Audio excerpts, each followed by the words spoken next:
My name is Elena Vance.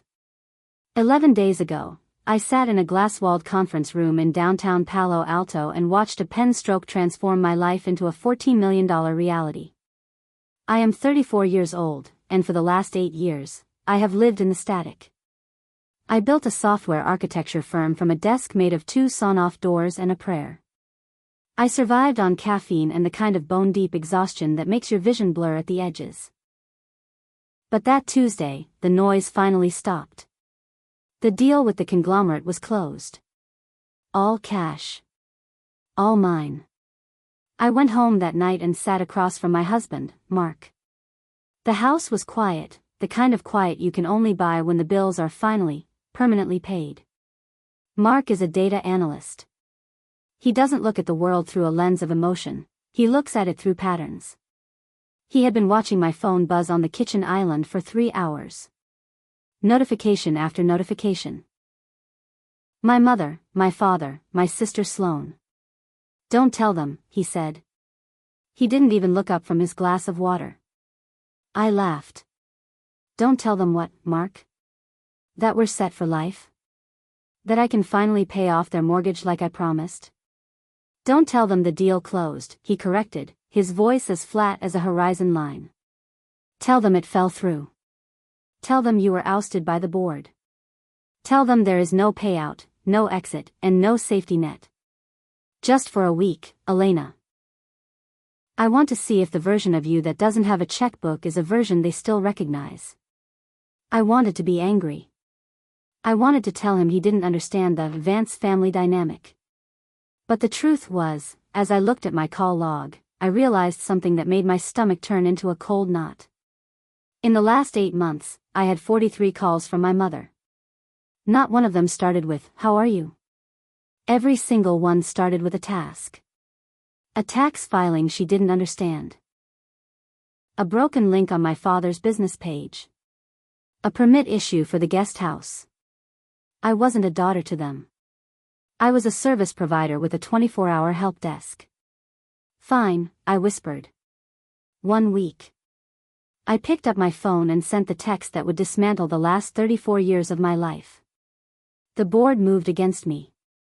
The acquisition is dead. I'm out with nothing. It's been a hard day. I set the phone face down. I expected a call within seconds. I expected my mother to be on my doorstep with a casserole and a hug. I expected my father to tell me that money doesn't define a Vance. I waited. 10 minutes. 20. At the 30-minute mark, my phone buzzed. It was a text from my mother. It didn't ask if I was okay. It didn't ask if I needed a place to stay. It said, "Oh no. Does this mean you won't be able to handle the server migration for your father's office tomorrow? He's really counting on you." The silence that followed was the loudest thing I have ever heard. I looked at Mark, and for the first time in my life, I felt like a stranger in my own skin. The test had begun, and before the first hour was over, the foundation was already showing cracks I wasn't sure I could ever repair. The silence of day 1 wasn't just a lack of sound, it was a lack of oxygen. I spent the morning staring at the screen of my laptop, waiting for the Myers family group chat to explode with support. This was the chat where we shared photos of Sunday roasts and celebrated Sloane's minor victories as a social media consultant. But today, the chat was a graveyard. Mark was in the kitchen, brewing coffee, watching me out of the corner of his eye. He knew. He had seen the metrics before I had. "They're calculating, Elena," he said, his voice soft. "In their world, you're no longer an asset. You're a liability. And people don't rush to invest in a falling stock." By noon, the PR department finally checked in. My sister, Sloane. She didn't call. She sent a voice note that sounded like she was reading from a script. "Hey, Mom told me about the work thing. Total bummer. I'm swamped with the gala planning, but let's grab coffee in like, a month? When things settle. Anyway, could you look at that Excel sheet I sent? The macros are acting up again." I didn't reply. I couldn't. I was busy looking at something else. My friend Jess, who works in real estate, sent me a link at 2 p.m. It was a listing on a professional co-working site. "Wait, isn't this your parents' house?" she asked. I clicked. There it was. My dedicated workspace, the sun-drenched room in the back of my parents' house where I had spent 3 years building my company. The room where I had stayed up until 4 a.m. coding while my mother brought me tea and told me she was proud. The listing called it, the executive suite. High-speed internet, ergonomic chair, quiet environment. Available for daily rent starting tomorrow. $150 a day. They didn't wait 24 hours. They didn't even wait for me to come pick up my spare monitors. In my mother's mind, that room wasn't a piece of my history, it was idle capacity. And in the Vance family, idle capacity must be monetized. My mother, Clara, didn't view us as children.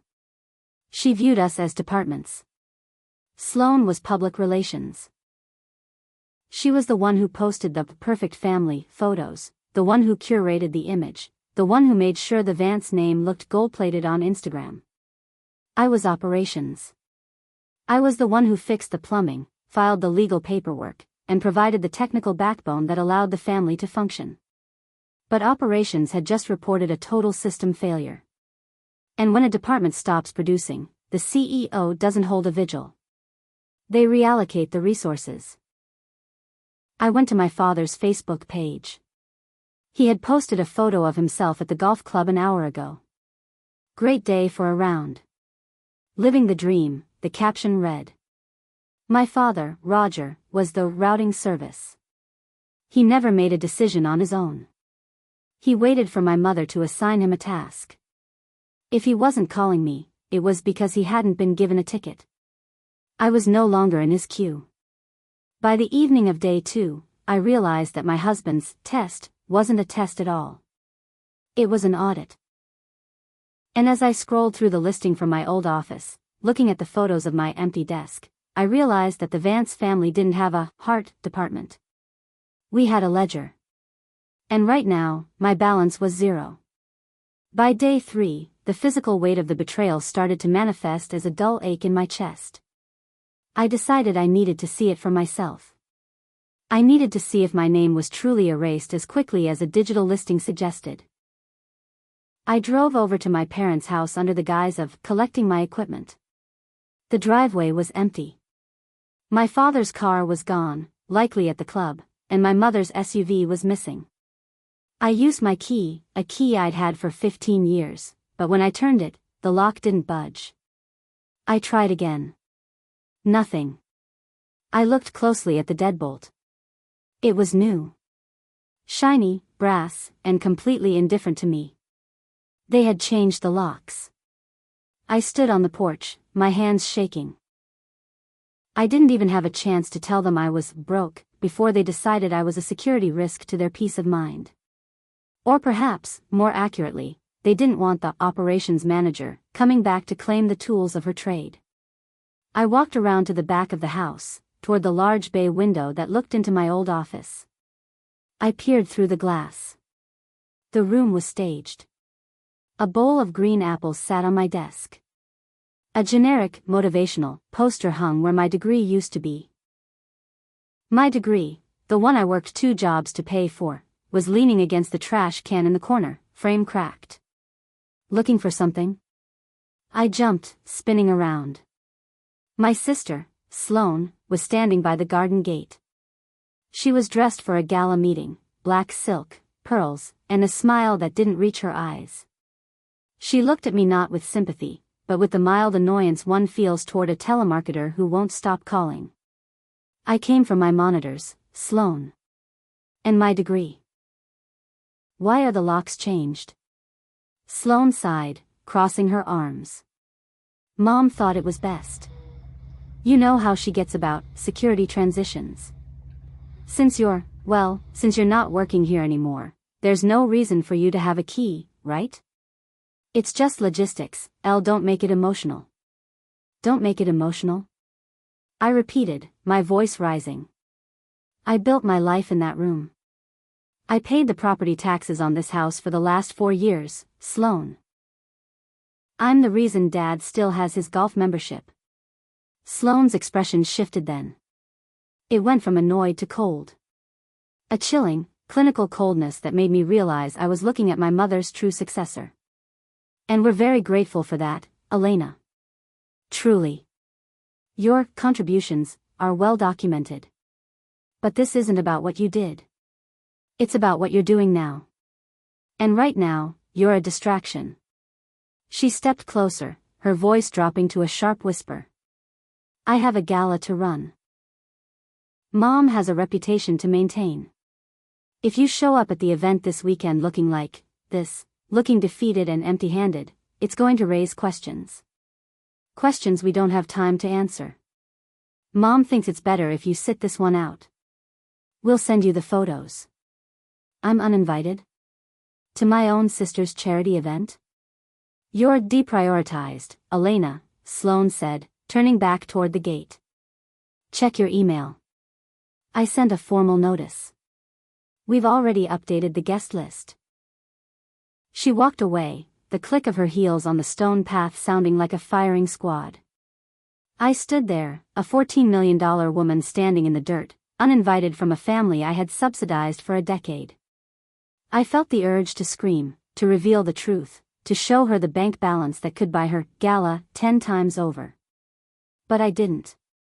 Because as I looked back through the window at my cracked degree, I saw something on my mother's desk that stopped the breath in my lungs. It was a leather-bound notebook, open to a page with my name at the top. I recognized my mother's tight, perfect cursive. It wasn't a diary. It was a chart. And as I leaned in closer to the glass to read the columns, I realized the audit went much deeper than a room rental. There were numbers next to my name. Numbers that had nothing to do with birthdays or memories, and everything to do with a balance sheet I had been failing for years without ever knowing the rules of the game. The glass of that window felt like the barrier between two worlds. On one side was the life I thought I had, a daughter, a sister, a person. On the other side was the executive suite and that notebook. My mother's handwriting was unmistakable. It was precise, slanting slightly to the right, the script of a woman who never missed a decimal point. I pressed my forehead against the pane, squinting until the headers on that spreadsheet became clear. Column A, deliverable. Column B, market value. Column C, reciprocal gain. Under my name, the entries were a list of my life's work. Software patch for Dad's office. Property tax filing. Server maintenance. Emergency legal consultation. Next to each one, she had assigned a dollar amount. My mother had been appraising my love. She had been taking every late-night coding session I did for the family and running it through a mental calculator to see if I was still worth the overhead of a phone call. But it was the bottom of the page that broke me. There was a handwritten note in the margin, circled in red ink, asset currently underperforming. High maintenance, low liquidity. Recommend immediate reallocation of physical space. She hadn't just listed my room because I was fired. She had been waiting for the moment my value dipped below the cost of keeping me in the directory. To my mother, I wasn't Elena. I was a depreciating piece of hardware. I stepped back from the window, the cold air hitting my face, but it didn't feel as cold as the realization that my entire existence in this house had been a series of transactions. I wasn't being punished for failing. I was being decommissioned because my contract had expired. I walked back to my car, my legs feeling like lead. My phone buzzed in my pocket. A notification from the family group chat. Not a message, a notification that I had been removed from the group by Elena Vance. The digital eviction was complete. I sat in the driver's seat, the engine idling, watching the house where I grew up. It looked beautiful, serene, and entirely hollow. I realized then that Mark's test wasn't just about the money. It was about seeing the architecture of the Vance family for what it truly was. Most families are held together by mortar and memory. Mine was held together by a ledger. And as I shifted the car into gear, I knew I couldn't just walk away. I needed to see how far the PR department would go to protect the brand now that the operations branch was officially closed. By day 4, the executive suite was officially open for business. I know because I saw the first review. I had bookmarked the listing, a digital self-harm I couldn't stop. Quiet, professional, and the host, Clara, was wonderful. She even offered tech support, the review read. 5 stars. My mother was offering tech support. The irony was a jagged pill. She didn't know how to reset a router without calling me, but she was selling the idea of competence to a stranger for $150 a night. She was using my desk, my high-speed line, and the reputation of the room I built to monetize my absence.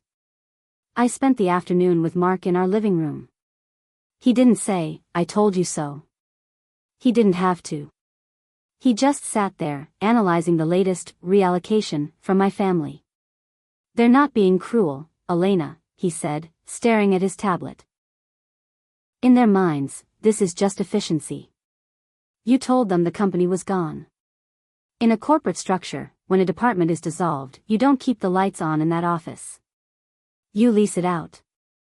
You're expecting a mother's grief, but you're dealing with a CEO's pivot. I'm her daughter, Mark.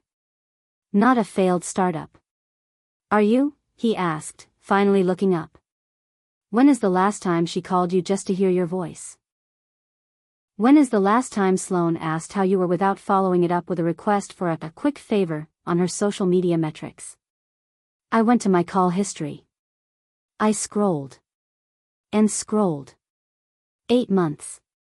212 interactions.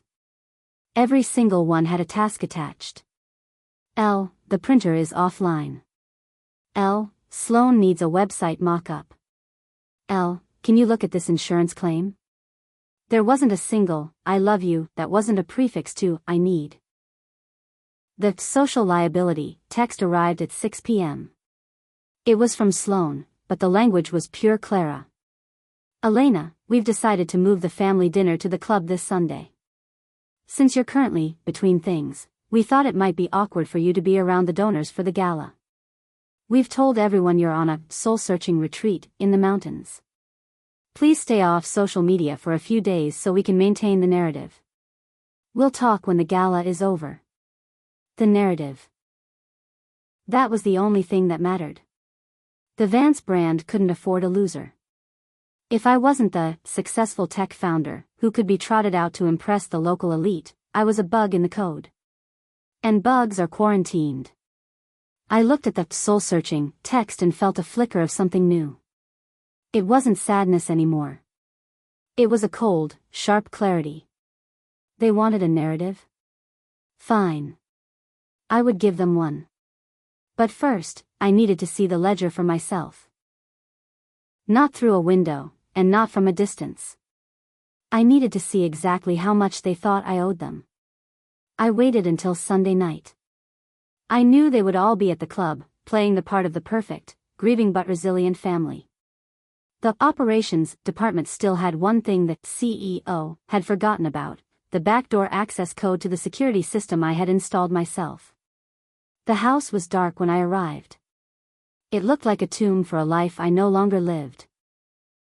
I entered through the garage, the keypad beeping a soft, familiar greeting as my code, the one they hadn't thought to change yet, was accepted. The air inside smelled of Clara's expensive lavender candles and the floor wax she insisted on. I didn't go to the kitchen. I didn't go to the living room. I went straight to the secretary desk in the hallway, the one my mother called her command center. My hands were steady as I opened the drawer. It wasn't locked.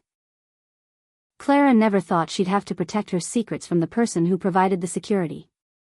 I found it immediately. The leather-bound notebook. Family Management, Volume 4. I sat on the floor, the light from my phone illuminating the pages.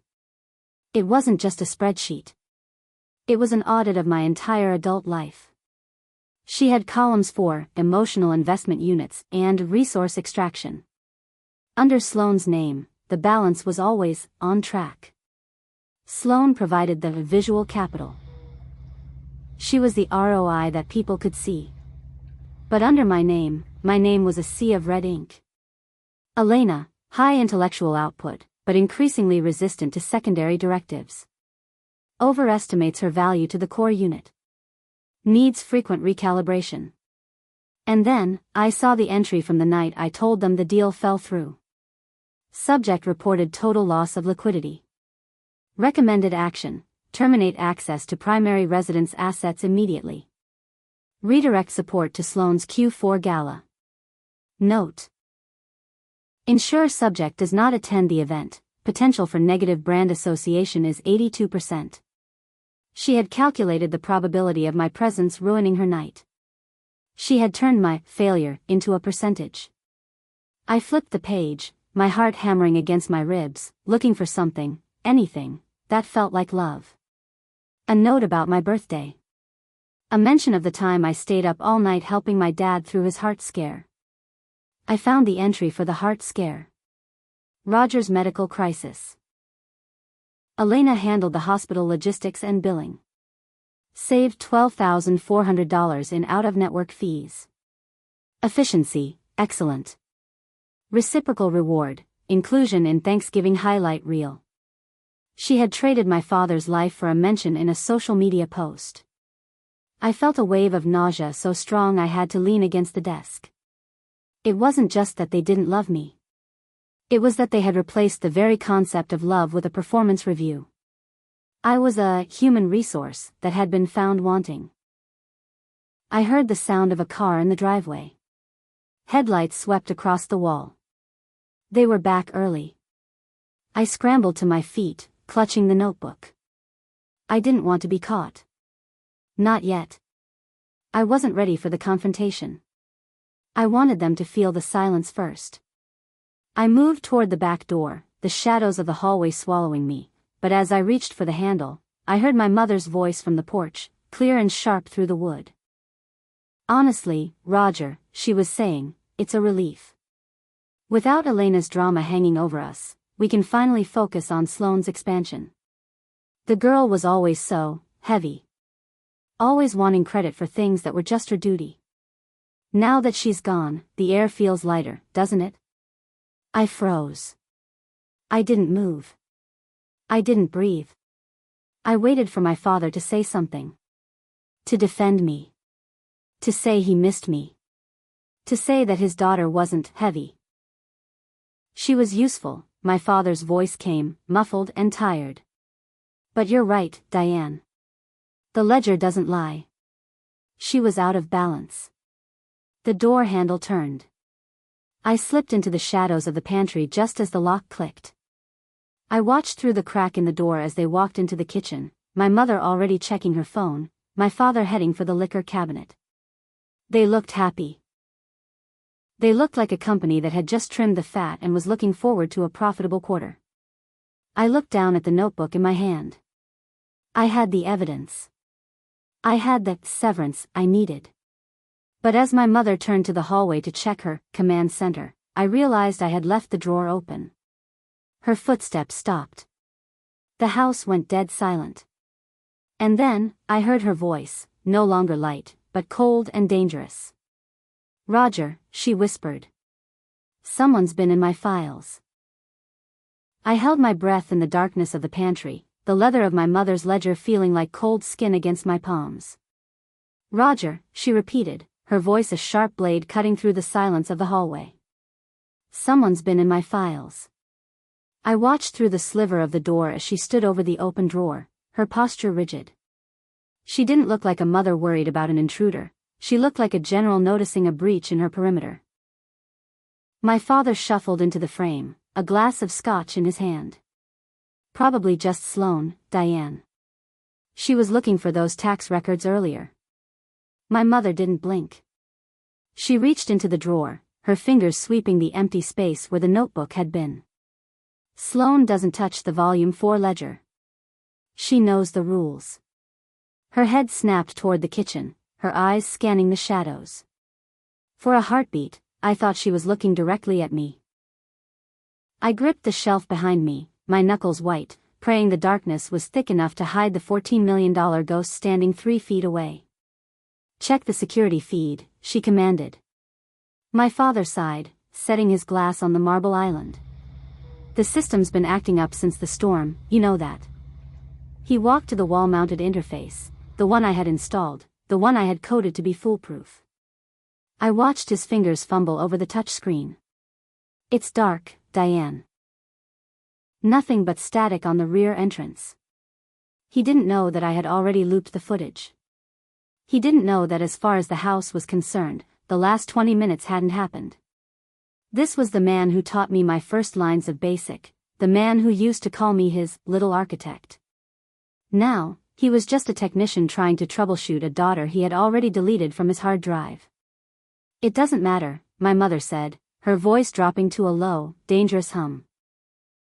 If it was her, she's already gone. She always was a coward when it came to confrontation. She prefers to hide in the data. She slammed the drawer shut with a finality that echoed in my bones. Let her have the notebook. It's an outdated record. Tomorrow, we start the new audit. Without her. I waited until I heard their bedroom door click shut upstairs. I waited until the house settled into that heavy, artificial stillness. Then, I moved. I didn't go out the way I came. I slipped through the basement door, into the cold, damp air of the lower level, and out through the storm cellar. As I walked to my car, parked 3 blocks away in the shadows of an overgrown oak, I felt a strange, terrifying lightness. The routing service and the CEO had spoken. I wasn't just deprioritized. I was a legacy system being purged to make room for a sleeker, more profitable model. I sat in the car and looked at the ledger. They wanted a new audit. They wanted to start over without the heavy daughter. Fine. But they forgot one thing. In every system I build, I leave a back door. And it was time to see if the PR department could handle a total server wipe. By day 8, the silence from my family had transitioned from passive-aggressive to official. I wasn't just blocked on social media, I was being systematically erased from the family's public history. Sloane had spent the morning scrubbing her Instagram. Every photo that featured me, even the ones from our childhood, was gone. The Vance family was now a lean, 2-person operation starring a beautiful socialite and her dignified parents. I sat in my home office, the $14 million sitting in an account that felt increasingly like a war chest. Mark walked in, dropping a stack of mail on my desk. It's official, he said. The certified letter from Sloane's legal rep. You're being formally requested to return all company property, including the laptop and the backup drives you used for the family's estate management. Company property? I whispered, looking at the letter. It wasn't signed by a lawyer I knew. It was signed by a firm that specialized in reputation management. They're treating you like a terminated employee, Elena, Mark said, leaning against the doorframe. They're not just ghosting you. They're protecting the trade secrets. They're afraid of what you know. They should be, I said, opening the ledger on my desk. I had spent the night digitizing the pages, turning my mother's human resource notes into a searchable database. I had found things I hadn't seen through the window. Notes on my sister's marketing budget, money that had been siphoned directly from the accounts I managed. Notes on my father's business losses that were being covered by the property tax savings I had engineered. They weren't just using me for my labor, they were using my competence to subsidize their incompetence. Sloane wasn't a success. She was a hollow shell funded by the operations department's efficiency. My mother's entire CEO persona was built on a foundation of my uncompensated work. I looked at Mark. When is the last time anyone in this family called me without needing something?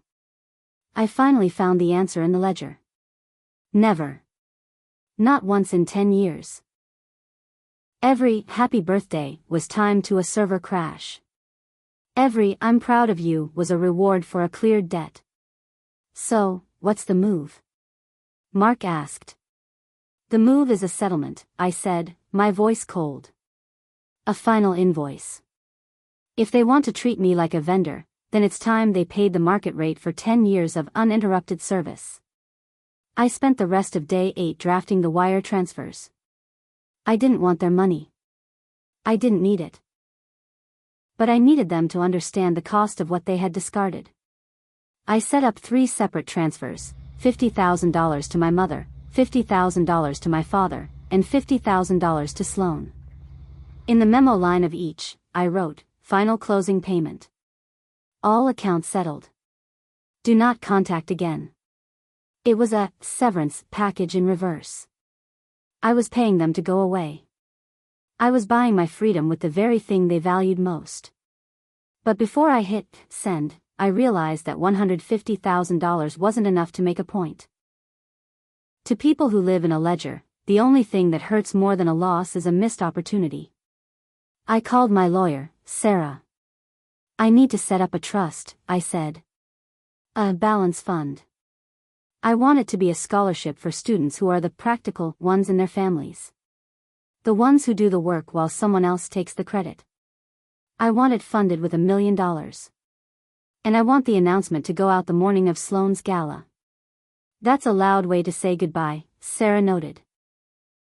"It's not a goodbye," I said, looking at the screenshot of my mother's underperforming asset note. "It's a brand launch. The Vance family is about to find out what happens when the infrastructure walks off the job." Day 9 arrived with the kind of tension that precedes a storm. The air in my house felt thick, charged with the electricity of the impending transfers. I hadn't slept. I had spent the night watching the Myers Family Updates group chat. The shadow chat I wasn't supposed to know about. I had gained access through a legacy admin account I'd never closed. The messages were a masterclass in corporate coldness. "Diane, Airbnb guest for the suite arrives at 2 p.m.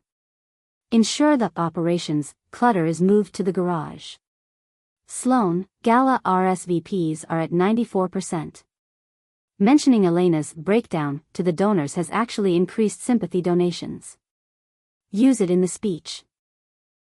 I watched my sister and mother discuss my mental collapse as a marketing tool. They weren't just erasing me, they were weaponizing my absence to fill their pockets. My father's only contribution was a thumbs-up emoji to the breakdown strategy. I felt a surge of nausea, followed by a terrifying, crystalline calm. I sat at my computer, the 3 wire transfers ready in the queue. My finger hovered over the confirm button. This was the point of no return. Once the money hit their accounts, the test was over. The lie would be exposed, but the relationship would be incinerated. "You sure?" Mark asked, standing behind me. He placed a hand on my shoulder. "I'm an architect, Mark," I said, my voice sounding like it was coming from a long way off. "Sometimes, you have to tear down the entire structure to see if the soil is even worth building on. They think they've laid me off. They think they've optimized the family. I'm just giving them the final payout they've been working for their whole lives." I clicked confirm 3 times. The notifications would hit their phones in less than 60 seconds. I imagined my mother at her command center, her phone buzzing with the $50,000 alert. I imagined Sloan at her gala rehearsal, looking at the final closing payment memo while she stood in the middle of a ballroom I had helped her book. I closed my laptop and walked to the window. The sun was setting, casting long, sharp shadows across the lawn. I waited. 5 minutes. 10. My phone didn't ring. There were no frantic texts of, "What is this?" or, "Are you okay?" Instead, at the 15-minute mark, a new notification appeared on my screen. It wasn't from a family member. It was from the bank's automated system, confirming that all 3 transfers had been accepted and deposited. They didn't even hesitate. They didn't call to ask where the money came from or why I was sending it. They just saw the credit entry in their ledgers and hit accept.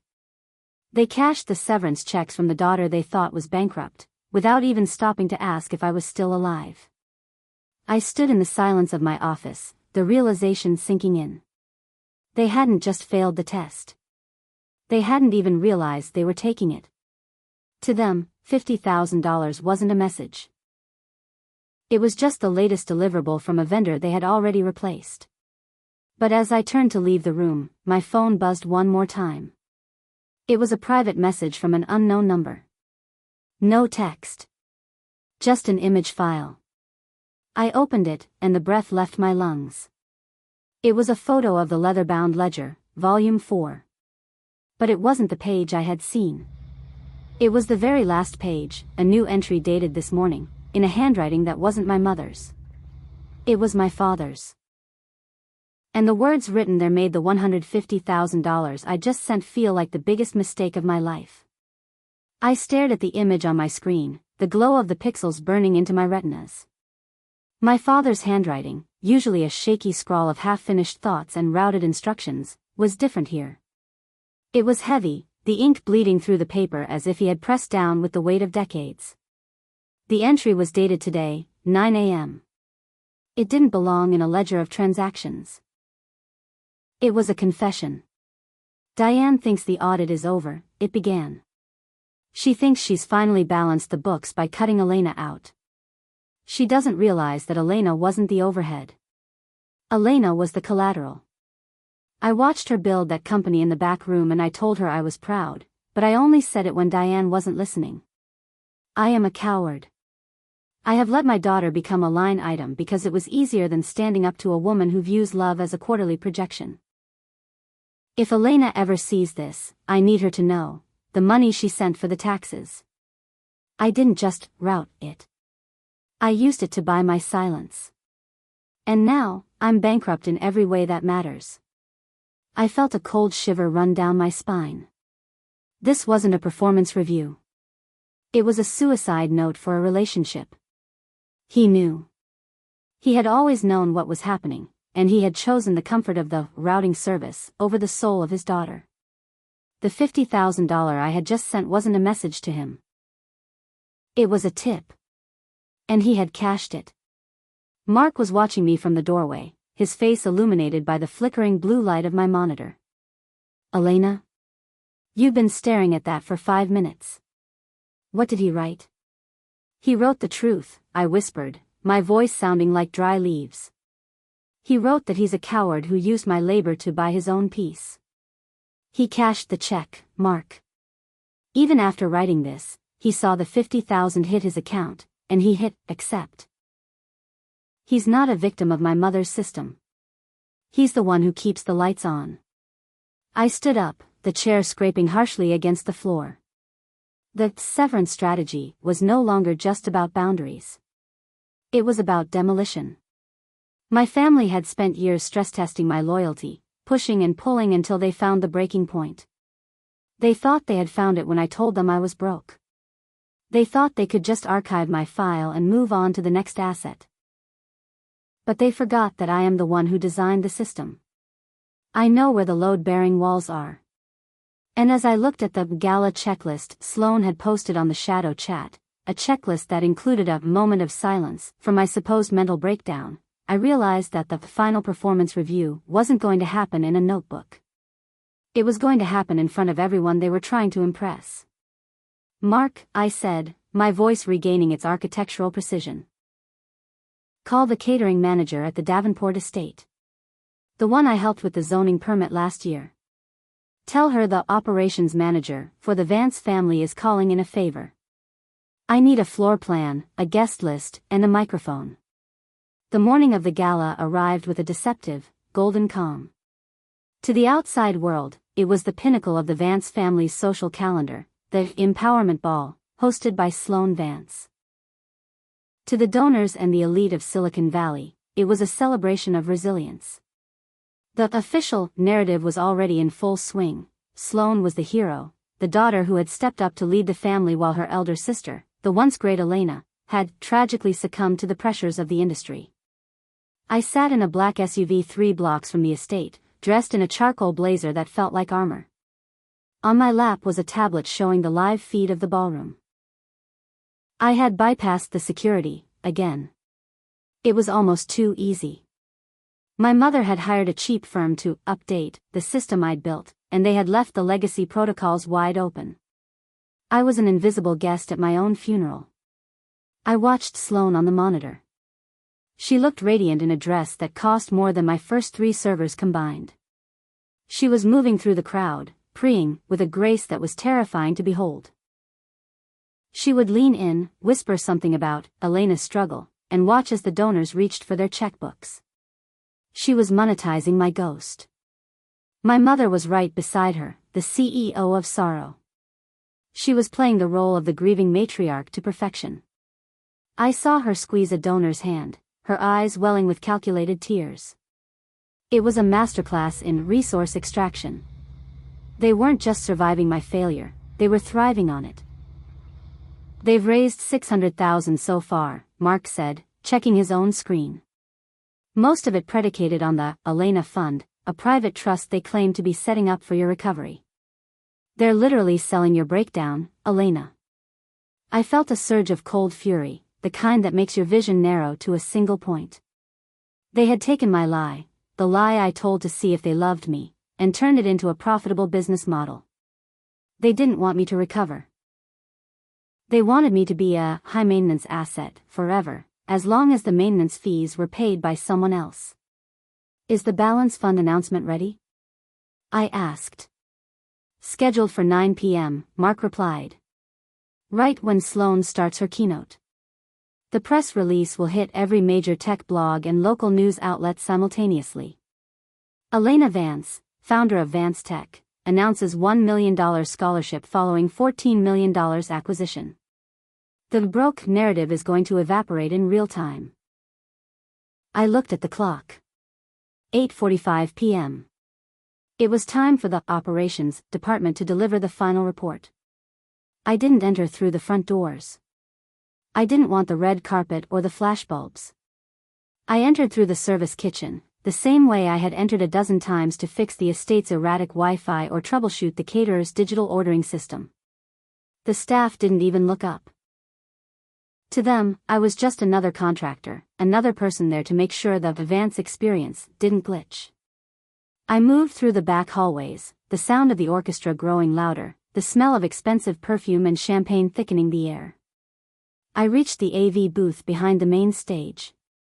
The technician was a kid, no older than 20, wearing a headset and looking bored. You're late, he said, not even looking at me. The family tribute video is supposed to be queued up. I have it right here, I said, sliding a thumb drive onto the console. It's a special edit. Direct from the CEO. He shrugged and plugged it in. He didn't check the file. Why would he?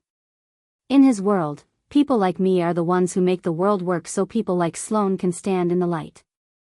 I stepped back into the shadows of the heavy velvet curtains just as the lights in the ballroom began to dim. The chatter of the 600 guests faded into an expectant hum. Sloan stepped onto the stage, the spotlight catching the diamonds at her throat, diamonds I had paid for 3 Christmases ago. Thank you all for being here, Sloan began, her voice amplified, echoing with a staged tremor. As many of you know, this year has been a challenge for the Vance family. We've seen the toll that the relentless pressure of our industry can take on the brightest minds. My sister, Elena, she gave everything to her work. And when that work failed her, it left a void that we've had to fill with love, with patience, and with the support of this community. I looked through the gap in the curtains. My mother was in the front row, a handkerchief pressed to her eyes. My father sat beside her, looking at his shoes. He looked like a man who knew he was cashing a check for a lie. We are here tonight to launch the Elena Recovery Initiative, Sloan continued, her voice gaining strength. To ensure that no other founder has to suffer the same total collapse without a safety net. Because family is the only ledger that never goes into the red. The irony was so thick it felt like it would choke me. I reached into my pocket and pulled out my phone. I sent a single text to Mark, go. The screen behind Sloan didn't show the family tribute video, the one with the soft focus photos of us at the beach. It showed a high-resolution scan of a leather-bound notebook. Column A, deliverable. Column B, market value. Column C, reciprocal gain. The ballroom went silent. Not the silence of respect, but the silence of a crowd that has just seen a glitch in the matrix. Sloane froze, her mouth still open, her head turning slowly toward the massive screen behind her. The image shifted. It showed the asset currently underperforming note, circled in red. Then, it showed the bank confirmation of the $50,000 severance wires I had sent, with the memo visible for everyone to read, final closing payment. All accounts settled. But the big reveal wasn't the money. It wasn't the ledger. The image shifted one last time. It was a video file. Not from the past, but from 3 nights ago. It was the security footage from the kitchen, the footage my father thought was static. It was the moment my mother and father walked in and discussed how light the air felt now that I was gone. The audio was crisp, clear, and projected through the high-end sound system I had calibrated myself. Honestly, Roger, it's a relief. The girl was always so heavy. Now that she's gone, the air feels lighter, doesn't it? She was useful. But the ledger doesn't lie. She was out of balance. I stepped out from behind the curtain, the charcoal blazer sharp against the white lights of the stage.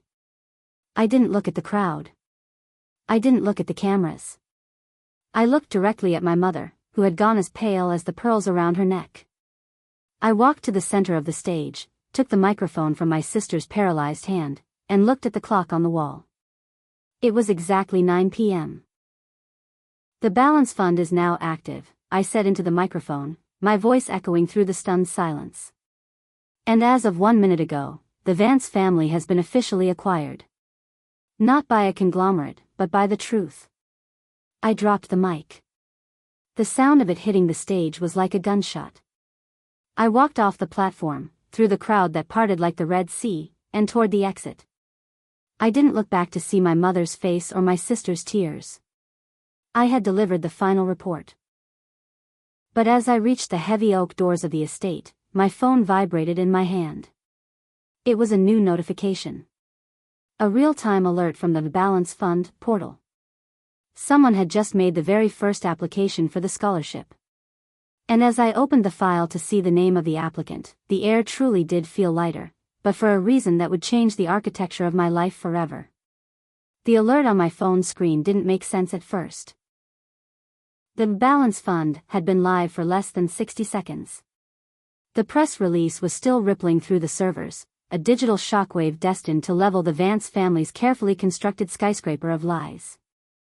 I stood under the stone archway of the Davenport estate, the muffled sounds of chaos blooming behind me, the gasps of 600 donors, the frantic shouting of my mother, the feedback whine of the dropped microphone.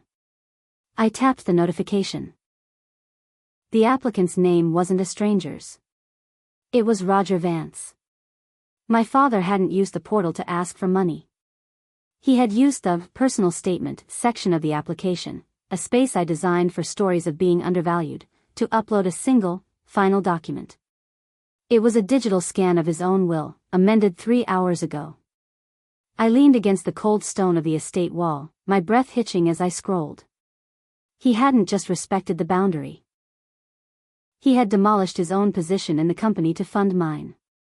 He had liquidated his personal holdings, the small slice of the world my mother hadn't yet touched, and moved it into the Balance Fund. His note at the bottom was simple: I'm not an architect, Elena. I'm just the guy who realized too late that the foundation was rotten. This isn't a gift. It's a refund for 10 years of silence. Build something that doesn't need a ledger. I looked back at the grand doors. Security was rushing toward the stage now, but they were too late. The operations department had already performed a scorched earth purge. The Vance brand was a smoking crater. I saw Sloane through the glass, her face a mask of terror as the donors she had manipulated began to walk out, their faces set in expressions of disgust. They weren't just leaving a gala, they were withdrawing their social capital from a sinking ship. My mother was standing in the center of the room, her eyes darting around like a trapped animal, realizing that for the first time in her life, she couldn't PR her way out of a structural failure. I turned away and walked toward the SUV where Mark was waiting. The night air was sharp, smelling of pine and the salt from the nearby coast. I felt a strange, terrifying vacuum in my chest. For 34 years, I had been defined by what I could do for them. I had been a vendor, a technician, a fix-it girl. Now, I was just Elena. The $14 million in my account didn't feel like a win anymore. It felt like a demolition permit. I got into the car, and as Mark pulled away from the curb, I saw my father standing on the balcony of the estate, a lone figure in the shadows, watching his life's work burn. He didn't wave. He didn't call. He just stood there, a man who finally understood that in the business of family, the only way to win is to stop playing. The weeks that followed the Gala demolition were a study in silence. The tech blogs had moved on to the next scandal, but the architecture of my life had been permanently altered. I didn't spend the $14 million on a penthouse or a private jet. I spent it on space. I bought an old, weather-beaten warehouse on the edge of the harbor. A place with high ceilings, exposed brick, and a foundation of solid granite. It was a building that didn't need to apologize for what it was. I spent my days drafting again, but the projects were different. No more server migrations for people who forgot my name. No more legal loopholes for a family that viewed me as an insurance policy. I was building the Balance Center, a pro bono incubator for creators who had been laid off by their own lives. People who had been told they were too heavy, too practical, or too useful to be loved. The first person to walk through the doors wasn't a student or a founder. It was my father. He looked smaller than I remembered, his suit a little loose, the routing service, confidence stripped away to reveal a man who was finally, painfully, present. He didn't ask for a seat at the table. He didn't ask for a quick favor. He stood in the middle of the dusty warehouse, looked up at the rafters I had reinforced myself, and smiled. "Good hands, Elle," he said. His voice didn't have the tremor of a man reading a script. It had the weight of a man who had finally started his own therapy. "You always did know how to carry a load. I'm not carrying it for you anymore, Dad," I said, not moving from my drafting table. "I'm not the operations department. I'm not the vendor." "I know," he replied, walking over to the window that looked out over the water. "I didn't come here to ask for a ticket. I came to tell you that the ledger is gone. Diane, she's still trying to sue the estate for the brand damage you caused. She's still running the numbers. But I'm not on the board anymore. I resigned." I looked at him, really looked at him, and for the first time in my life, I didn't see a job title. I saw a man who had been as trapped as I was, just in a different office. We didn't hug. We weren't there yet. But as we stood there in the quiet of the warehouse, watching the tide come in, the silence didn't feel like a lack of data. It felt like a foundation. My mother and Sloan were still out there, trying to monetize the vacancy I had left behind, but they were shouting into a vacuum. The server had been decommissioned. The account was closed. I realized then that the most powerful thing an architect can do isn't building a skyscraper. It's knowing which walls are load-bearing and which are just partitions designed to keep people in their place. I had taken down the partitions. And the house was still standing.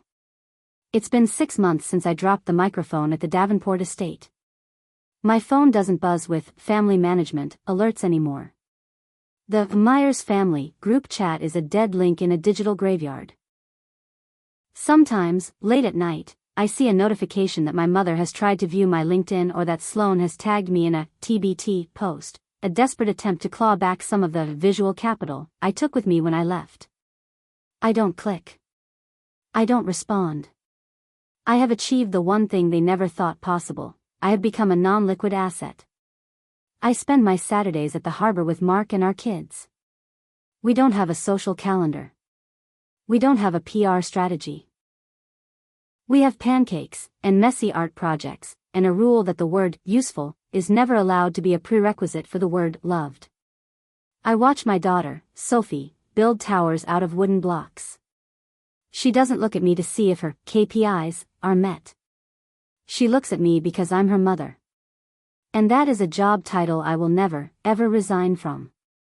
My father comes over sometimes. He sits on the porch, drinks tea, and watches the kids play. He doesn't route requests. He doesn't offer tech support. He just sits there. He's learning to exist in the margins of a life that isn't a transaction. He's the first recipient of the balance fund, in a way. Not because of the money, but because he's finally learning the market value of a quiet afternoon. If you're listening to this, and you're the one who always fixes the Wi-Fi, the one who handles the taxes, the one who carries the heavy, emotional labor of a family that only notices you when something is broken, I want you to do something for me. I want you to run an audit. I want you to look at your call log and see how many of those interactions are tasks and how many are connections. I want you to realize that you are not a vendor. You are not a service provider. You are not a line item in someone else's ledger of convenience. You are the architect of your own life. And sometimes, the most successful thing you can do for your business, and your soul, is to file for bankruptcy in a system that was never designed to let you win. I sold my firm for $14 million. I bought my freedom for the price of a lie. And as I look out over the harbor at the sun setting behind the granite foundation of my new life, I finally understand what my husband meant that first night. The ledger didn't lie. It just wasn't measuring the right thing. Love isn't a deliverable. It's the space you build for someone when they have nothing left to give. My name is Elena Vance. I am a builder, a daughter, and a person who is finally, gloriously, out of balance. And for the first time in my life, the air is perfectly light.